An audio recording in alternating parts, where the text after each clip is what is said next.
यदा हि धर्मस्य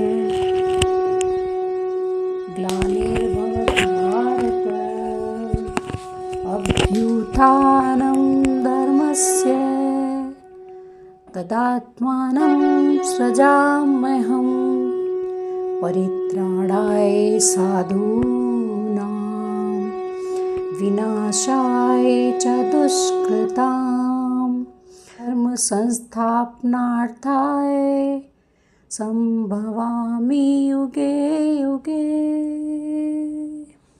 दोस्तों, हमारे चैनल रंग बिरंगी दुनिया में आप लोगों का एक बार फिर एक नई वीडियो के साथ स्वागत है। पितृ पक्ष में वेरी पावरफुल आज मैं लेकर आ गई हूँ गीता का 8वां अध्याय। देवलोक में जात है जो देवन के दास, सूत लोक पाते वही जिन्हें भूत की आस। जो जन मेरे भक्त हैं मुझे जानते नाथ, तन से मन से जो सदा रहते मेरे साथ। मेरी केवल भक्ति में रहते हैं दिन रात, वही पुरुष संसार में मोक्ष धाम को पात। अंतकाल सिमरे मुझे हे अर्जुन जो धीर, वे योगी पाते मुझे हे पांडु सुतवीर। जय श्री कृष्णा। 8वां अध्याय। अर्जुन ने कहा, हे पुरुषोत्तम, ब्रह्म क्या है? अध्याय किसको कहते हैं? आदिभूत क्या है और अधिदेव क्या कहता है? हे मधुसूदन, अधियज्ञ क्या है और इस देह में अधिदेह कौन सा है? मरने के विषय में स्थिर चित्त वाले लोग तुमको कैसे जान जाते हैं? श्री कृष्ण भगवान बोले, जो अक्षर अविनाशी और परम श्रेष्ठ है वही ब्रह्म है।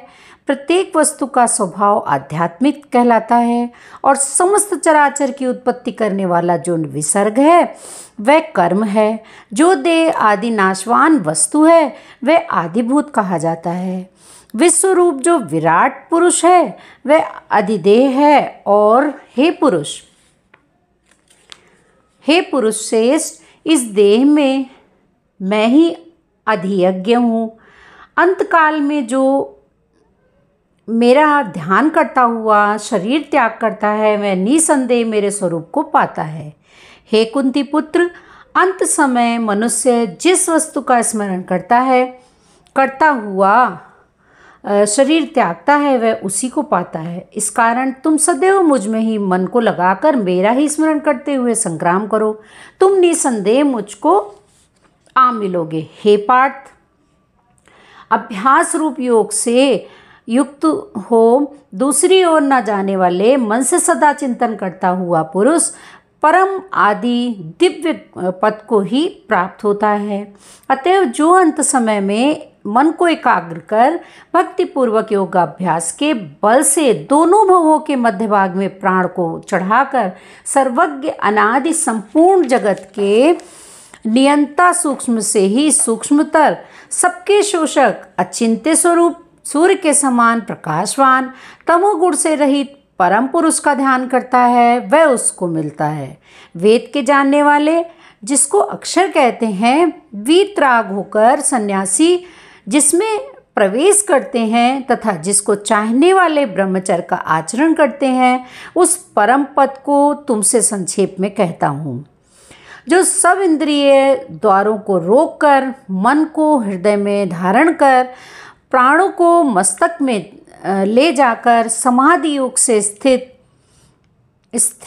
स्थित हो इस अक्षर का उच्चारण करता हुआ देह को त्यागता है, उसे मोक्ष रूप उत्तम गति से प्राप्त हो जाती है। हे पार्थ, जो मुझ में मन लगाकर नित्य प्रति मेरा स्मरण करते हैं, उन सदैव स्मरण करने वाले योगियों को मैं बहुत सुलभ रीति से प्राप्त होता हूँ। मुझको प्राप्त होने पर परम सिद्धि को प्राप्त करने वाले महात्मागण फिर यह जन्म नहीं धारण करते। जो नाशवान है और दुख का घर है, हे अर्जुन, ब्रह्मलोक पर्यंत जितने लोग वहाँ से लौटना पड़ता है, परंतु परंतु मुझ में मिलने से फिर जन्म नहीं लेता। हे भरतर्षभ, जिस काल में योगी जन देह छोड़कर फिर नहीं लौटते हैं और जिस काल में लौटकर आते हैं वह काल बतलाता हूँ। जिस काल में अग्नि, प्रकाश और दिन शुक्ल पक्ष हो, ऐसे उत्तरायण के 6 महीने में मृत्यु को प्राप्त होते हैं। धूम्र रात्रि कृष्ण पक्ष दक्षिणायन के 6 महीने इनके मध्य गमन करने वाले चंद्रमा की ज्योति को पहुँचते हैं और लौट आते हैं। संसार को नित्य चलाने वाली शुक्ल और कृष्ण नाम की 2 गतियाँ हैं। एक से जाने पर लौटना पड़ता है और दूसरी पर फिर लौटना नहीं होता। हे पार्थ, योगी इन दोनों गतियों का तत्व जानता है, इसी से मोह में नहीं पड़ता। अतएव हे अर्जुन, तुम सदा योग युक्त हो। वेद, यज्ञ, तप और दान से जो जो पुण्य फल बतलाए गए हैं, योगी को उन सबसे अधिक ऐश्वर्य प्राप्त है और सर्वोत्तम आदि स्थान पाता है। इति सुपनिषद ब्रह्म विद्या योग शास्त्रे श्री कृष्ण अर्जुन संवादे अक्षर ब्रह्म योगो नाम 8वां अध्याय समाप्त। 8वां अध्याय का महात्म्य प्रारंभ। श्री नारायण जी बोले, हे लक्ष्मी, दक्षिण देश में नर्मदा नदी के तट पर एक नगर है।